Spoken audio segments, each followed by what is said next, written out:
Ve nihayet Xorazmda Arda Xivoda 9 tonnalık palovumuz, Xorazm palovumuz tayyor oldu.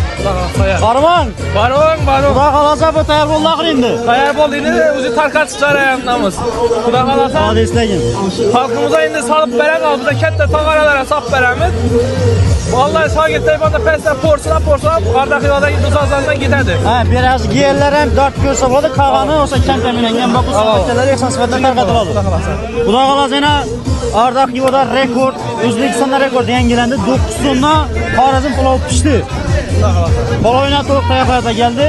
Hozir agar shu Arda Xivoda tarafidagi kanallarda bo'lsangiz, Xivoda bo'lsangiz, bemalol kelsangiz, palovdan dart ko'rsangiz bo'ladi. Ina. Bay. Ya katta ustozlarimiz xizmat qilibdi. Sabir Abdullayev shu yerda yana. Xudo xolasa tayyor. Молодец, qo'lingizda ko'rmaysan aqallar. Rekord yangilandi xullas. Eng muhimi O'zbekistonda rekord yangilandi. Bundan ba'zida bu kozana 9 tonnadan ziyod chiqmaydi. Bizda rekord bo'ldi ishqi. Eng oxir to'skasi. Bo'ldi, oxirgi to'skani Xorazm qo'ydi. Xorazm güch.